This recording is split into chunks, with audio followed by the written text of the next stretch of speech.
Bonsoir et bienvenue à vous en direct sur Public Sénat. Voici les titres du 22h ce soir. La France va-t-elle obtenir le soutien de troupes au sol des pays de l'Union européenne en Centrafrique? Laurent Fabius l'affirme, le ministre des Affaires étrangères annonce une aide à venir de la part de l'Europe pour soutenir l'intervention française. Mais quels pays vont réellement s'engager sur le terrain? Les explications dans ce journal. La garde à vue de l'ancien ministre de l'Intérieur, Claude Guéant, se poursuit dans l'enquête sur les primes en liquide versées place Beauvau entre 2002 et 2004. Claude Guéant a été convoqué ce matin à 8 h, tout comme Michel Gaudin, actuel directeur de cabinet de Nicolas Sarkozy et ancien directeur général de la police nationale, dont la garde à vue a été levée en fin d'après-midi. Édouard Martin, l'emblématique syndicaliste CFDT d'ArcelorMittal, conduira la liste socialiste aux élections européennes de 2014 dans la circonscription du Grand Est. Ce dernier s'était illustré dans la lutte contre la fermeture de hauts fourneaux lorrains. Les détails à suivre. Enfin, vous le savez, il ne reste plus que quelques jours pour faire vos achats de Noël. Et au pied du sapin cette année, il pourrait y avoir beaucoup de cadeaux made in France. En effet, vous êtes de plus en plus nombreux à déclarer vouloir acheter bleu, blanc, rouge. Alors quel est l'impact sur l'économie? Est-ce un vrai changement d'habitude et pourquoi les politiques de tous bords se saisissent de ce slogan « Acheter tricolore ». On en parle avec de nombreux invités ce soir. C'est le grand débat du mardi soir. Voilà pour le programme de votre 22h. Merci d'être en notre compagnie. Et d'abord, direction Berlin. Angela Merkel entame donc son 3e mandat de 4 ans. Elle dirigera une grande coalition avec les sociaux-démocrates qui ont posé leurs conditions. La chancelière a signé le contrat de gouvernance entre les différents partis et elle va inaugurer son mandat par une visite en France dès demain, par un dîner de travail avec François Hollande. Dans l'actualité aujourd'hui, je vous le disais en titre, Claude Guéant placé en garde à vue depuis ce matin à Nanterre dans le cadre d'une enquête préliminaire portant sur des primes en liquide perçues par le ministère de l'Intérieur entre 2002 et 2004. L'ancien ministre a été convoqué ce matin en même temps que l'ancien directeur général de la police nationale. Il s'agit de Michel Gaudin dont la garde à vue a été levée. Les détails avec Samia Dechir et Fabrice Cunet. C'est l'un des plus proches fidèles de Nicolas Sarkozy. Claude Guéant, ancien ministre de l'Intérieur, a été placé en garde à vue ce matin dans le cadre de l'affaire des primes en liquide versées place Beauvau. Les faits remontent à 2002. Celui qui est alors directeur de cabinet du ministre de l'Intérieur, Nicolas Sarkozy, aurait touché pendant 2 ans 10 000 € par mois en liquide, prélevés sur les frais d'enquête et de surveillance des policiers. Michel Gaudin, autre très proche de Nicolas Sarkozy, qui était alors directeur général de la police nationale, a lui aussi été placé en garde à vue. Une affaire de plus qui frappe au cœur de l'entourage de l'ancien président. À l'UMP, on dénonce un acharnement judiciaire. Qu'il soit convoqué, je suis tout à fait favorable. La justice et la police a le droit de faire son travail. Mais je trouve que c'est concomitant et ça me paraît extrêmement bizarre. Mais la gauche se trompe, moi je vous le dis personnellement, plus ils vont s'acharner sur Nicolas Sarkozy ou son cercle rapproché, plus Sarkozy reviendra. Pour sa défense, Claude Guéant affirme que les sommes versées correspondraient à des primes de cabinet. Problème, ces primes ont été supprimées en janvier 2002.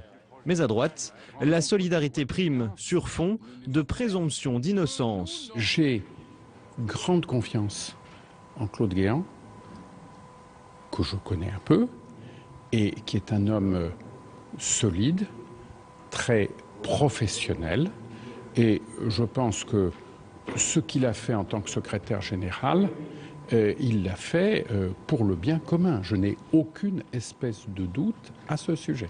C'est la première fois en France que 2 anciens responsables de la police de ce niveau sont entendus sous ce régime. Ce soir, la garde à vue de Michel Gaudin a été levée. En revanche, celle de Claude Guéant était toujours en cours, selon une source judiciaire.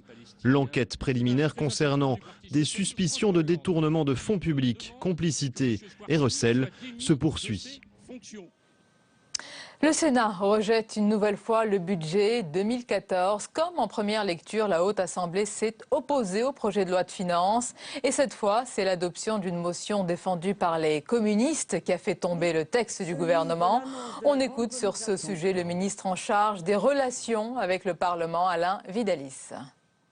Et quand on veut bien regarder la statistique, à part les textes financiers, parce qu'on n'a pas de majorité, ici au contraire, le Sénat est souvent au rendez-vous et il y a eu plus de propositions de loi d'origine sénatoriale qui ont été votées que d'origine de l'Assemblée nationale. Alors j'ai bien l'impression parfois de prêcher dans le désert, mais personne n'empêchera que la réalité finira par s'imposer.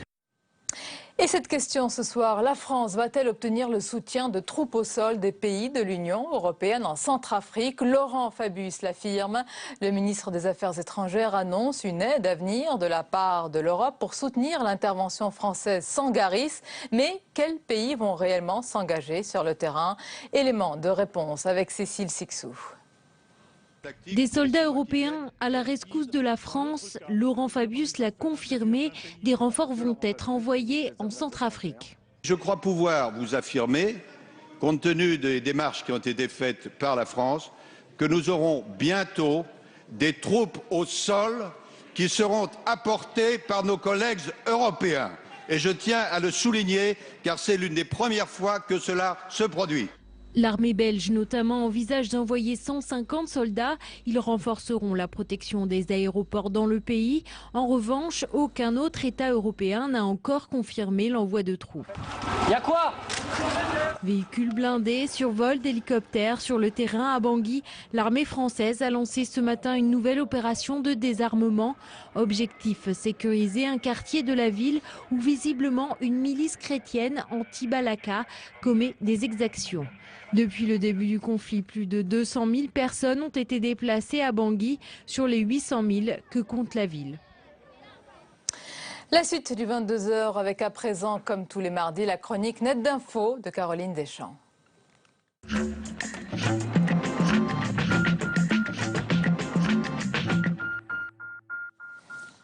Bonsoir Caroline. Bonsoir Sonia. Alors on approche la fin de l'année et vous nous dressez donc ce soir le bilan 2013 de ce qui s'est passé sur le net. Et oui Sonia, les géants du net rembobinent l'année écoulée. Alors après Facebook, Twitter, YouTube, c'est aujourd'hui au tour de Google de livrer son palmarès des recherches effectuées par les internautes en 2013. Dévoilé chaque année, le top de Google permet de prendre le pouls des requêtes et donc des tendances de l'année. Il faut tout de même préciser que les recherches un peu douteuses ou pornographiques ont été jetées quand même aux oubliettes. En France, comme dans le reste du monde, ce sont les personnalités décédées cette année qui arrivent à la première marche du podium.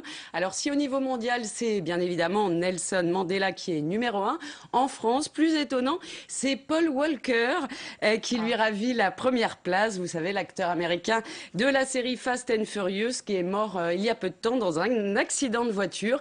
Et c'est d'ailleurs l'article qui lui a été consacré sur Le Monde qui a été le plus lu sur le site du quotidien du soir. Alors ne désespérez pas quand même, il ne supplante pas Nabila. Côté Facebook au niveau mondial, c'est le pape François qui occupe la première place. Mais en France, les sujets les plus discutés sur Facebook, ce sont le PSG, le Tour de France, le Mali, Roland-Garros et bien évidemment le mariage gay. Il n'y a quand même pas que le sport dans la vie. C'est clair. Et du côté des politiques français, Caroline, que révèle le classement de Google? The winner is Jérôme Cahuzac, mais bien sûr, mais il est talonné par Delphine Batho.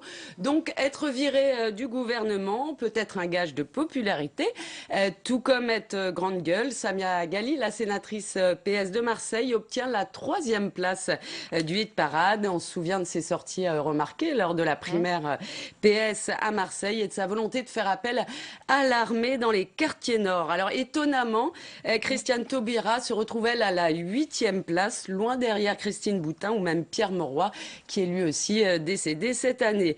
Alors outre la musique, le cinéma, le sport, Google a aussi fait des classements plus insolites comme les recettes de cuisine.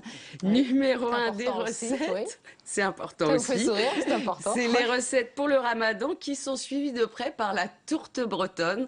Alors n'y voyez Étonnant, pas ouais. un effet bonnet rouge. Moi, je vois plutôt ça comme une bizarrerie dont les internautes ont le secret. Enfin, il y a à la rubrique Comment, vous apprendrez, Sonia, que les internautes se demandent comment maigrir, comment télécharger, comment se maquiller, comment devenir riche, très utile en ces périodes de crise, et même comment embrasser. Question essentielle avant la fête de la Saint-Sylvestre. Alors Sonia, je ne vous demanderai pas qui vous allez embrasser sous le gui. Par contre, j'aimerais bien savoir vos résolutions pour 2014. Vous m'avez promis quelque chose. Mes résolutions pour 2014. La devez- liste est longue, mais il est vrai Vous que je vous ai devez- promis quelque chose depuis un certain temps. Vous me le demandez, c'est d'ouvrir un compte Twitter. Absolument. C'est Alors un vous vœu en prenez réalisable. l'engagement ici. Il est pris l'engagement et on se retrouve donc en 2014 sur Twitter et surtout dans le 22h pour votre chronique Net d'Info. Merci beaucoup Caroline, à bientôt. La suite du 22h à présent et en bref ce soir l'annonce d'Édouard Martin, l'emblématique syndicaliste CFDT d'ArcelorMittal, conduira la liste socialiste aux élections européennes de 2014 dans la circonscription du Grand Est. Ce dernier s'était illustré, souvenez-vous, dans la lutte contre la fermeture des hauts fourneaux lorrains.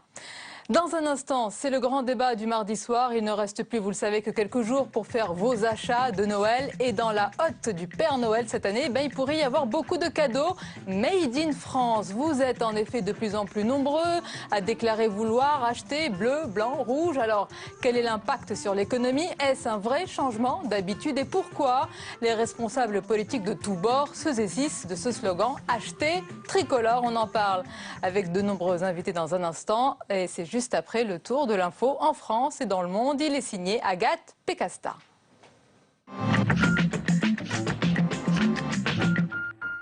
Cinq raffineries et 2 usines de Total paralysées. Depuis hier, les salariés du groupe pétrolier français sont en grève pour protester contre des salaires jugés trop faibles. À la table des négociations, la direction a pourtant proposé une augmentation de près de 1,5%. Un geste insuffisant pour les syndicats qui attendent plus d'un groupe qui affiche plus de 12 milliards de bénéfices en 2012. Des salaires qui peuvent atteindre jusqu'à 15 000 €. C'est ce que touchent les médecins en intérim dans les hôpitaux français. Le rapport du député socialiste Olivier Véran pointe du doigt un système coûteux pour nos collectivités territoriales. Un surcoût annuel estimé à 500 millions d'euros. Faute de candidats, ces mercenaires assurent le service à prix fort. En 2012, les hôpitaux ont enregistré 150 millions de déficit. 3 ans après, le printemps arabe n'est plus qu'un lointain souvenir. En Tunisie, le président et le Premier ministre se sont contentés d'une cérémonie d'hommage discrète au palais présidentiel. Dans les rues de Sidi Bouzid, berceau de la révolte, les manifestants ont critiqué l'immobilisme du gouvernement en place. Une façon de rappeler la véritable signification de la révolution. Maintenant, nous avons les libertés en général, mais d'un point de vue social, rien n'a évolué, rien n'a changé. Une rencontre très controversée. Le président Viktor Yanukovych s'est rendu au Kremlin pour signer un accord avec Vladimir Poutine. Une entente destinée à lever les obstacles commerciaux entre les deux pays. La Russie se montre généreuse. Elle s'engage à investir 15 milliards de dollars dans des titres du gouvernement ukrainien et réduit d'1 tiers le tarif de ses livraisons de gaz. Aujourd'hui, nous avons toutes les chances pour renforcer et mettre en place toutes les conditions nécessaires pour que les relations économiques et commerciales entre la Russie et l'Ukraine aillent de l'avant. Je suis très content de vous voir. Bienvenue. Un accord très mal accueilli par l'opposition pro-européenne, toujours mobilisée à Kiev. Et le dessin du jour surfe sur cette actualité. Le dessinateur plantu pour Le Monde se moque de l'allégeance du président ukrainien au tsar Vladimir Poutine.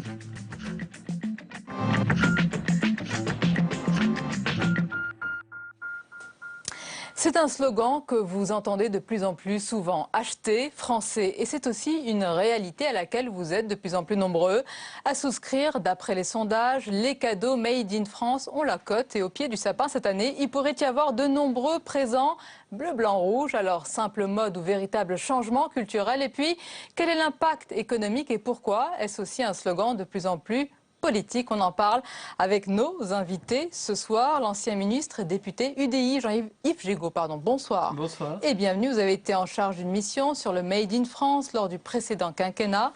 Avec nous également Jean-Hervé Lorenzini, bonsoir. Bonsoir. Vous êtes président du Cercle des économistes. Nous accompagne également Charles Huette, bonsoir. Bonsoir. Vous êtes l'auteur du livre Les guides des produits Made in Emploi. Avec nous également notre chroniqueur économique Jean-Louis Gombaud, bonsoir. Bonsoir Sonia. Et messieurs, je vous propose tout de suite de nous rendre dans un magasin de jouets pour commencer, pour voir justement cette réalité du Made in France, comment est-elle appréhendée à l'approche des fêtes. Eh bien, notre journaliste Paul Bouffard s'est rendu chez Smoby, c'est la célèbre marque jurassienne. Regardez. Des couleurs par milliers, des boîtes de jouets par dizaines et des petites cocardes tricolores qui tentent de se faire la part belle. Ici, le Made in France a son propre rayon et les marques comme Smoby relèvent le défi. Mais d'où viennent ces jouets? Tout droit du Jura, Smoby, leader français du jouet dans la région depuis des décennies. Usine flambant neuve, 450 salariés du cru. Pour la firme, fabriquer en France, c'est plus qu'une stratégie, c'est une nécessité. Nous, ce qui nous permet de rester dans le Jura, c'est l'investissement, bien sûr, sur des nouvelles technologies, des presses qui nous feront gagner des gains d'énergie, sur l'automatisation des produits aussi. Nous, en tant qu'entreprise jurassienne et du groupe Smoby, nous, on voudrait que tout soit fait ici, hein, c'est clair. Si on pouvait tout faire ici, mais bon, il ne faut pas rêver, il y a des choses où on sera jamais compétitif. Faut pas... Tout ce qui est textile, appareil électronique, c'est pas la peine d'aller se battre. Optimisation, robotisation, on est loin de la petite fabrique de jouets traditionnels. Le secret de Smoby, diminuer le coût de la main-d'œuvre. Fabienne teste les jouets. À elle seule, c'est 23 ans de Made in France dans le Jura. Et elle s'y connaît, rien ne vaut les produits tricolores. Ah bah c'est plus solide. Les jouets français sont quand même plus solides que les jouets chinois.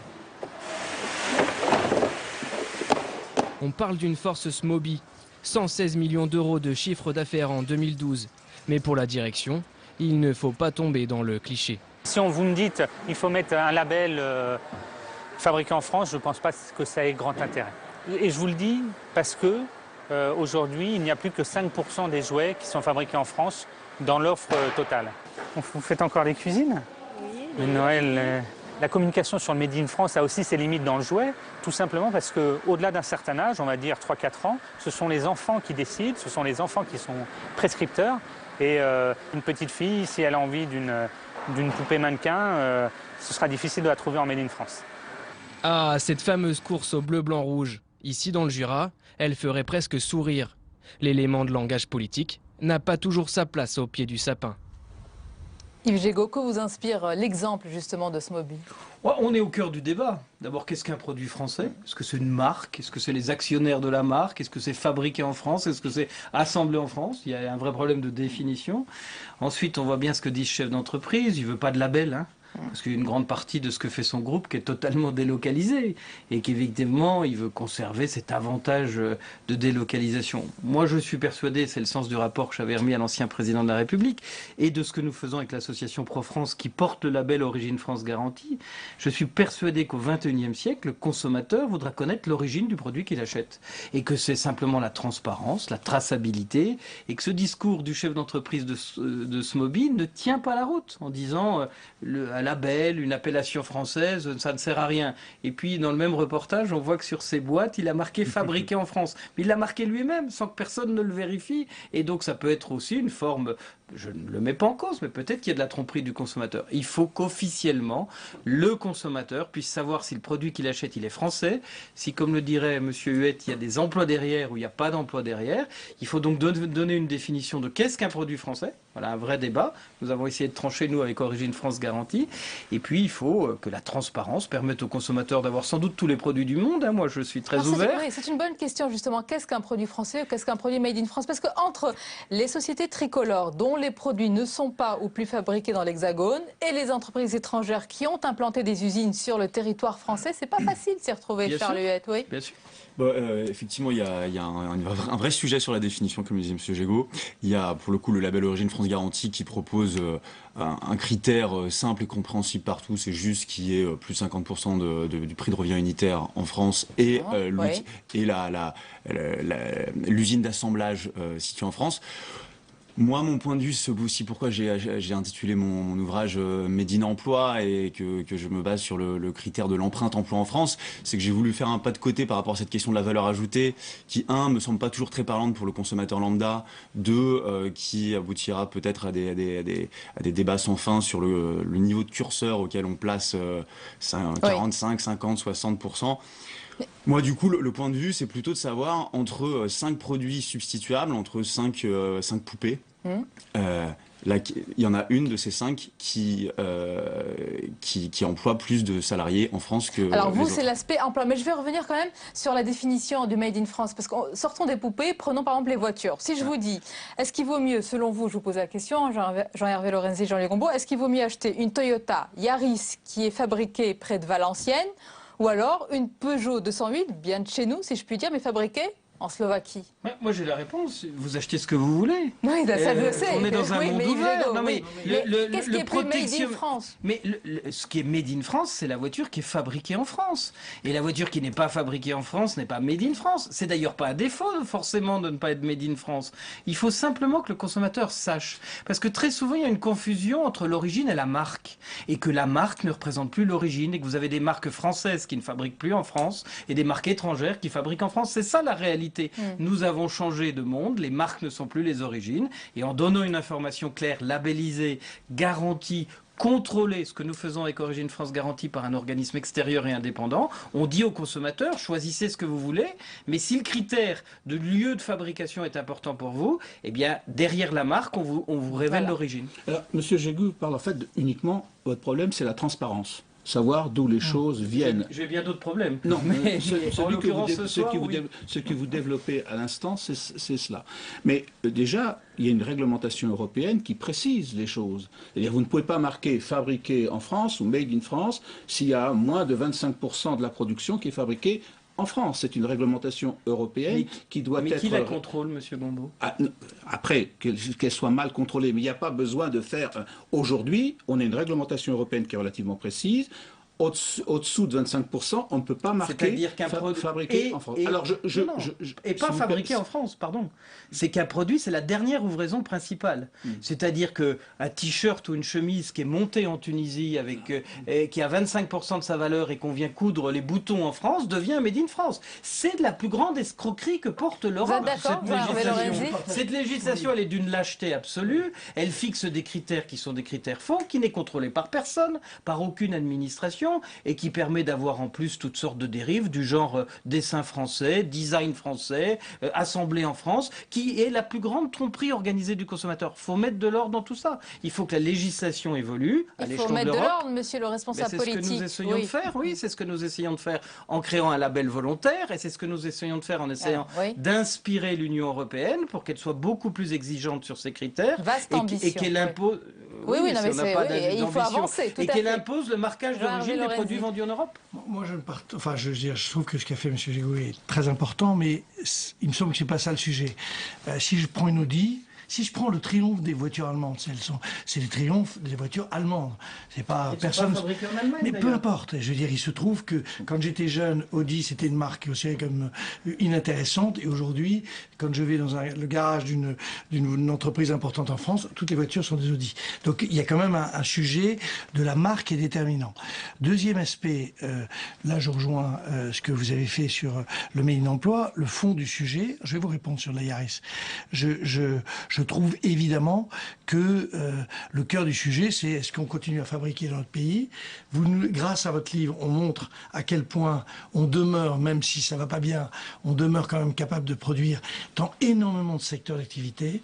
Donc il y a la base, bon, elle est un peu en train de s'effondrer, mais il y a quand même la base. Et derrière tout ça, c'est quand même non seulement le goût de la fabrication, le talent de la fabrication, mais au fond l'emploi derrière. Alors dans la fabrication, et je viens sur sur votre définition, parce que la question que vous avez posée était redoutable. La 208 ou la 308 ou la 408, tout ce que vous voulez, c'est quand même un design fait par des ingénieurs français. Donc c'est pas négligeable. Un grand mot, le design. Oui, on va se contenter de faire des designs. On sera le pays du dessin. Non, mais et attendez, puis les autres ça n'est pas ce que je l'ai dit. Alors, voilà, je ne dis pas ça. Donc je dis exactement l'inverse. Donc je spécifie juste les choses, design, et puis d'un autre côté la Yaris qui est à plus de 50%. Enfin, je sais pas, il faudrait regarder le livre. 53%. Non, je suis pas spécialiste de la Yaris et je m'en flatte. Donc la Yaris, donc les deux sont très importants dans cette affaire-là. On voit bien que Renault qui s'est plutôt délocalisé, se débrouille un peu mieux que Peugeot, qui ne l'a pas fait. Donc, tout ça, le cœur du sujet, c'est qu'il faut essayer de faire ce que font nos amis allemands, même si ça devient une espèce de ritournage. Oui, le modèle allemand, le on modèle, connaît un petit peu maintenant. Je termine. Il est factice. Oui, attendez, je termine et vous répondez. C'est-à-dire essayer de tenir les deux bouts de la chaîne, c'est de la conception, parce que le cœur du sujet, c'est la conception. Quand Apple fait des produits, même s'ils fabriquent ailleurs, c'est quand même Apple. Et puis, il faut essayer de conserver le maximum d'activité de fabrication. Non, mais vous avez raison, parce que c'est des débats différents. Il y a un débat d'information claire, puis il y a un débat d'économie globale, comment garder l'industrie. Donc on n'est pas contradictoire sur nos débats. Si nous appliquions les critères d'origine France garantie aux voitures allemandes, elles ne seraient pas origine Allemagne garantie, parce qu'elles sont fabriquées en délocalisation, parce qu'elles sont fabriquées, elles ne sont pas fabriquées en territoire allemand, que les Allemands sont beaucoup plus lâches dans leur définition du Made in Deutschland. Il me semble que évidemment, il y a un combat pour garder l'économie, garder les emplois et avoir cette logique-là. Il me semble que ce qui est l'approche de l'information du consommateur, de la traçabilité, reste indispensable. Moi, je ne suis pas un protectionniste. Je suis pour un monde ouvert. Je suis maire d'une ville où les gens ont peu de moyens et ils ne peuvent pas s'acheter des produits extrêmement élevés. Je veux qu'ils puissent avoir tous les produits du monde à leur porte. Je veux juste qu'on leur dise où le produit était fabriqué. Ce n'est pas une demande très compliquée. C'est pas attentatoire à rien, c'est juste avoir l'information. Et que si ce critère du lieu de fabrication, si le critère du lieu de fabrication est pour le consommateur un critère du choix, au-delà du prix, au-delà du look, au-delà de la marque, si je veux choisir en fonction du lieu de fabrication, je veux juste qu'on me le dise. On peut ne pas être d'accord, mais je vais vous dire, c'est irréversible. Le 21e siècle sera celui des origines. Les hommes ont circulé à partir du 18e siècle avec des cartes d'identité dont la première information était l'origine. Et qu'au 21e siècle, nous aurons la traçabilité. Moi, c'est pas mon sujet. Je veux dire, c'est très bien, mais c'est pas le sujet. On va parler le sujet, c'est d'impact. évidemment que le même électeur de M. Gégaud, qui se trouve être licencié d'entreprise, comme dans notre pays, on prend en charge les licenciés, on retrouve ça dans les coûts. Donc cette espèce de vision que j'allais dire, la libération totale des marchés permet de baisser les coûts, est en réalité pour nous autres les économistes, est en fait une vision un peu simpliste. Jean-Louis, c'est ce que vous avez dit. Alors, il y a deux problèmes. Il y a le problème de fond, c'est-à-dire fabriquer en France, il faut quand même que les gens aient du travail, des emplois, etc. Et puis, il y a le problème de la promotion commerciale. On espère qu'en disant fabriquer en France, il y aura une sensibilité de solidarité pour acheter le produit. Il semble bien que quand même, vu quand évoluent les choses, les gens ils sont de moins en moins sensibles.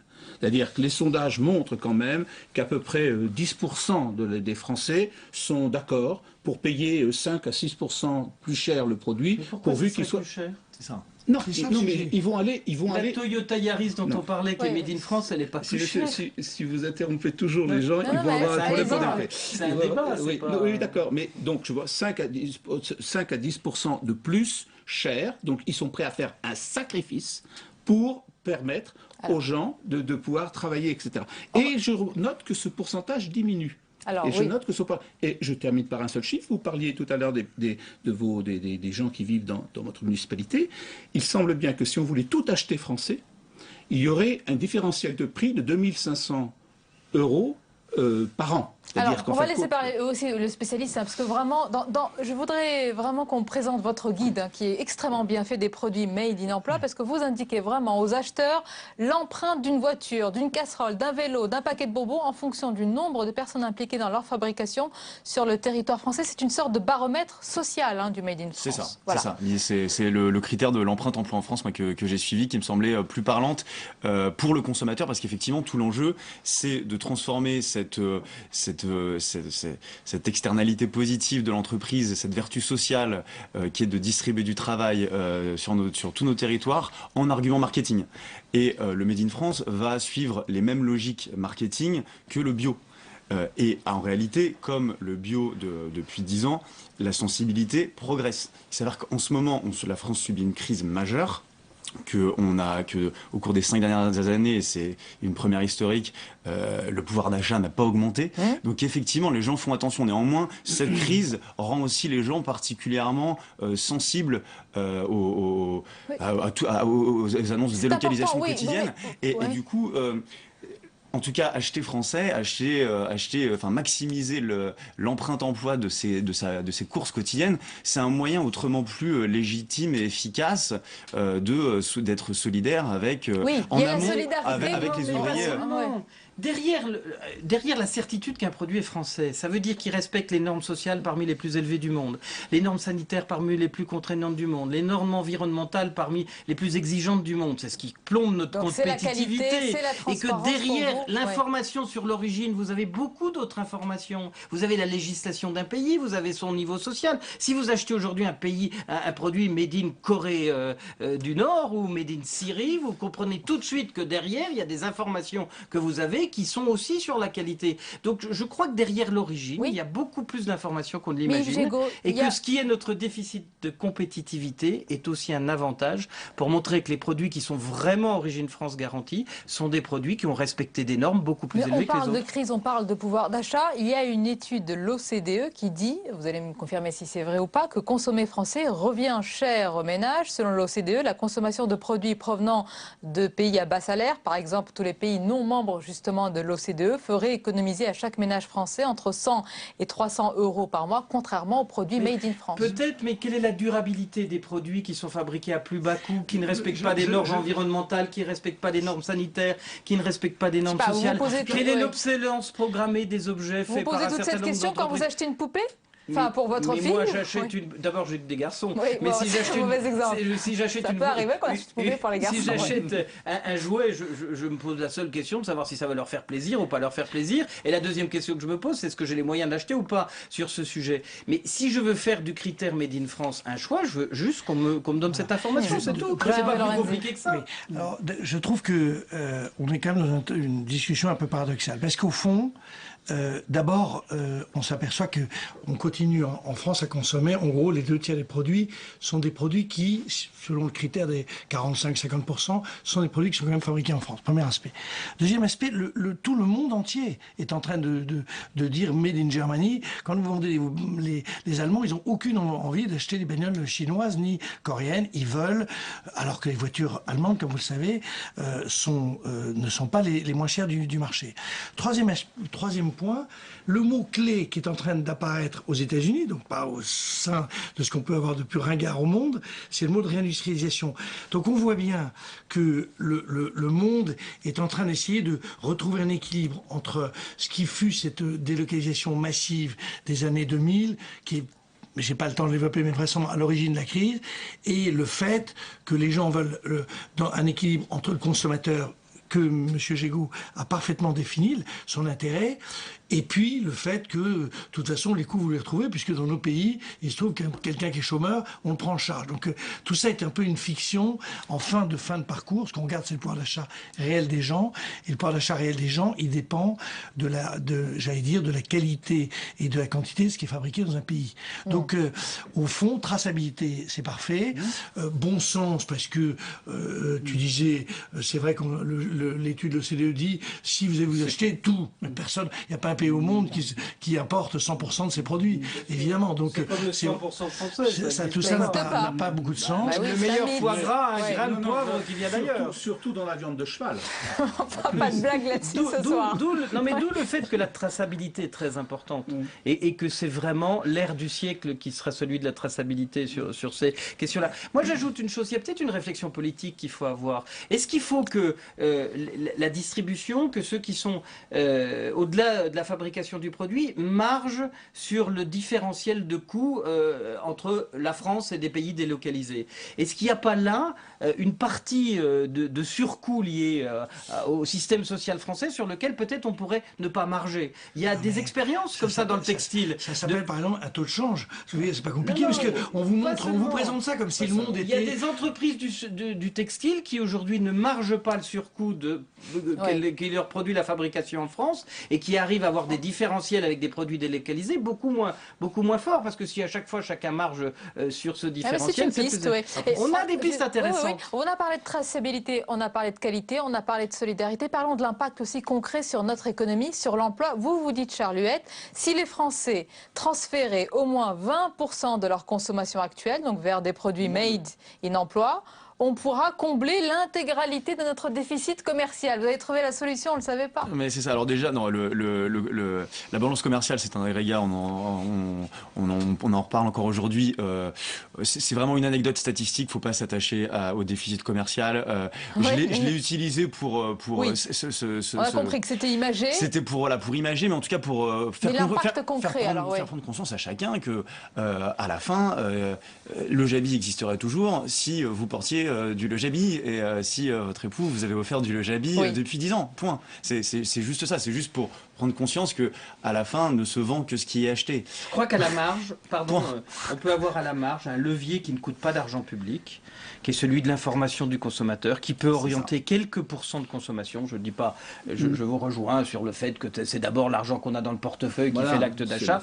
Mais si on ne réorientait pas les 20% de Charles Huet, mais 2-3% de la consommation vers des produits français, sans dépenser d'argent public, on aurait une politique de réindustrialisation extrêmement puissante. C'est d'ailleurs ce que fait le ministre de Montebourg, dont je ne partage pas la vision politique. On va parler de lui dans un instant. Mais c'est ce que fait le ministre de Montebourg, poursuivant d'ailleurs ce qui avait été commencé grâce au rapport que j'ai posé. Et je pense que là, il ne faut pas se priver d'essayer à la marge, pas pour changer les phénomènes de l'économie, mais à la marge de réorienter un peu de la consommation vers le Made in France, ou plutôt en donnant une vraie information aux consommateurs sur ce qui est français de ce qui ne l'est pas, l'aider à faire ses choix. Mais vous êtes d'accord, monsieur, sur le chiffre qu'a donné Sonia juste à l'instant, les 20%, ou moins de 20%.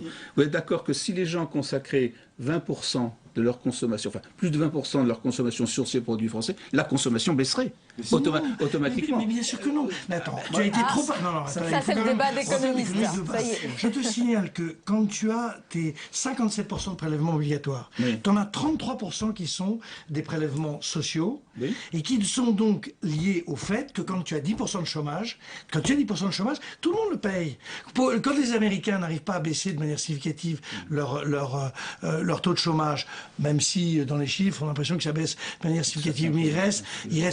Ça veut tout simplement dire qu'à un moment déterminé, c'est un équilibre subtil entre le gain du consommateur. Non, pas du tout. Non, tu es un garçon très subtil entre le gain instantané où tu as l'impression que tu achètes ton écran et que tu as gagné 10%, et le fait que de toute façon tu vas retrouver le fait que tu ne le produis pas ici, tout simplement à travers... Je vous ramène de l'économie vers la politique si vous le voulez bien, parce que cette thématique du Made in France n'est pas nouvelle, elle a été souvent utilisée par les responsables politiques de tous bords d'ailleurs et depuis longtemps. On voit tout cela avec Cécile Cixot et on en parle juste après, regardez. Arnaud Montebourg, en marinière, VRP des produits français. Le ministre du redressement productif a fait du Made in France sa marque. Pourtant, il ne fait que ressortir des cartons un vieux produit de marketing politique. Je le montre au photographe. Voilà. Le premier à employer le concept, c'est le communiste Georges Marchais. Dès 1977, la désindustrialisation de la France est en marche. Il fera de son fabricant français un des thèmes de sa campagne de 1980. Dans les années 2000, le mot d'ordre communiste est recyclé façon Le Pen. Il dérive en produisons français avec des Français. Du coup, il est ringardisé. Yves Gégaud lui redonnera vie en 2010 dans un rapport où il propose notamment de créer un label Origine France. Le Made in France redevient donc à la mode chez les politiques. Marine Le Pen, mais aussi François Bayrou. Si nous ne gagnons pas la bataille du produire en France, ce modèle social va s'écrouler sous nos yeux. Le seul moyen, la seule possibilité pour le sauver, c'est que nous lui rendions l'emploi Lors de la dernière présidentielle, ils sont plusieurs à avoir fait campagne sur le thème « Acheter français ». Mais finalement, est-ce que ça fait vendre ? Voilà, le Made in France à la mode, la bataille sur la paternité de la thématique a fait rage, mais on apprend que le premier qui en a parlé, c'est Georges Marchais. Ça vous étonne ? Non, on se souvient de ces campagnes qui étaient d'ailleurs d'un nationalisme un peu nauséabond, hein, de Marchais et puis de Le Pen sur ce sujet. Il faut sortir de cette logique-là. C'est pour ça que moi, j'ai toujours inscrit mes travaux dans... Oui, mais c'est pas parce qu'ils utilisent les mêmes termes qu'ils ont le même objectif. Produire en France avec des Français, c'est un slogan raciste sur ce sujet. Moi, je suis pour un monde ouvert. Les produits circulent, c'est la logique du monde d'aujourd'hui. Il faut avoir le choix. Celui qui ne peut pas acheter des produits trop élevés doit pouvoir trouver des produits à bas coût. Juste, je répète, c'est l'information qu'on lui doit. Et on a oublié une chose, pardon Sonia, mais on a oublié une chose, c'est que le consommateur, c'est le premier acteur de l'économie. Parce que c'est lui qui va sortir l'argent de sa poche pour faire vivre l'économie au bout de la chaîne. Et si on respectait un peu plus ce consommateur en le prenant pour quelqu'un de responsable et en lui donnant les armes du choix, comme le font d'ailleurs un certain nombre de marques tout à fait prestigieuses qui ont toujours joué la transparence, je pense qu'on peut participer aussi à réorienter en partie un système qui a dérivé. Ça n'est en rien exclusif des grandes politiques publiques, du problème des coûts de production, etc. Heureusement. Le plus actif en ce moment, c'est le ministre du redressement productif, Arnaud Montebourg, qui donne sa personne vraiment pour vanter le Made in France. Il veut en faire une cause nationale. Combat légitime et efficace selon vous ? Efficace, on verra sur les chiffres. De toute façon, il faut quand même conserver un peu les ordres de grandeur. Grâce au livre, on s'aperçoit qu'il y a quand même une immense part de ce que les gens consomment en France, qui est produit pour partie en France. Les chiffres, je crois, c'est que il doit y avoir, vous devez les avoir, vous, les chiffres de manière précise, et ils sont compliqués. Mais quand on dit, par exemple, que... Il y a le guide pour connaître, pour tout savoir. Il y a 250 000 salariés qui vivent en France des produits qui sont recensés. Puisque j'ai la parole, justement, c'est un sujet politique... apolitique, enfin sans les politiques. Oui. C'est les consommateurs les entrepreneurs qui parlent aux consommateurs. C'est les consommateurs qui pensent aux ingénieurs et aux couturières au moment de faire leurs achats. Du coup, Montebourg utilise la notoriété et le fait que les journalistes le suivent particulièrement plus lui que moi au quotidien, mais c'est tant mieux pour la cause. Mais c'est tout à fait aussi politiquement fondamental. C'est la société civile qui s'empare du sujet au même titre que le bio et donc des offres différentes de producteurs responsables parlant à des consommateurs intéressés par le sujet a fait beaucoup plus pour l'écologie que n'importe quelle subvention, taxe ou réglementation. Juste peut-être un mot pour dire que vous êtes interrogé sur le fait de savoir si c'était légitime. En tout cas, c'est légitime dans tous les autres pays du monde.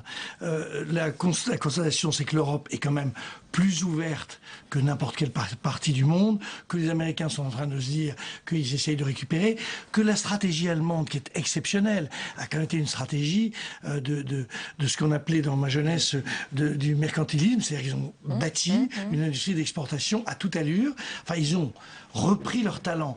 Et donc, tout ça, c'est un équilibre entre le... Alors, on leur a reproché, finalement, d'avoir un pouvoir d'achat des salariés qui était, disons, qui évoluait peu. Et nous, pendant ce temps-là, on continuait. Donc, c'est un équilibre entre le consommateur et le producteur à trouver. On peut enlever des mots excessifs comme on a l'impression que derrière, il y a du nationalisme. C'est tout simplement les politiques économiques de tous les pays du monde. Mais consommateurs français. Parce que dans le monde, Made in France on a remis le label Origine France garantie aux glaces Häagen-Dazs qui sont fabriquées à Calais, qui est une marque américaine. Eh bien, savez-vous que les glaces Häagen-Dazs fabriquées à Calais sont exportées en Chine et qu'ils vendent les pots de glaces Häagen-Dazs de Calais en Chine avec Origine France garantie. Ce soir. Mais pourquoi? Ça veut dire que le mot France sur un produit très américain dans sa présentation marketing en Chine fait vendre plus. C'est très intéressant. C'est pas seulement en France. Le problème que nous posons justement, c'est pas seulement en France. En réalité, on assiste à une désindustrialisation du monde occidental. C'est-à-dire que le problème le problème français est en réalité aux États-Unis. Vous avez le même problème. C'est pas pour rien qu'ils ont un Buy American Act. Vous avez en Angleterre. Donc ce n'est pas simplement un problème français. C'est le problème du vieux monde qui est en train de vivre. Vous avez tout à fait raison d'élargir le débat. Il nous reste quelques secondes peut-être pour terminer et vous demander si vous avez déjà acheté vos cadeaux de Noël et si ils sont made in France. Non, je ne suis pas acheté de cadeau de Noël. Il vous reste un peu de temps, hein, Jean-Louis. Non, mais merci à Jean-Louis d'avoir rappelé ça. C'est Made in France. Alors, le 21e siècle, sera celui de la traçabilité et celui sûrement, j'espère, du retour des pays occidentaux dans la bagarre. Vous vantez le Made in France, c'est important pour qu'on sache. Est-ce que vous aussi, vous l'appliquez bien sûr. Moi, je suis pour le Made in Europe, le Made occidental et le Made France. Autant que faire se peut et autant que l'information me soit donnée, oui. Avec toujours le choix qui est donné. Charluette. Si on a 2 secondes, un livre est le cadeau préféré des Français après l'argent liquide. Peut-être pas pour les enfants là. Non, bah, il est édité, il est écrit à Paris, édité en Seine-et-Marne et imprimé dans la Loire. J'ai pas besoin de rien ajouter. Merci, on arrive à la fin de ce journal. Merci de votre fidélité. Tout de suite, l'émission Prof par 3. L'invité, c'est le ministre de l'Éducation, Vincent Peillon. Belle et douce nuit à vous. À demain, avec plaisir.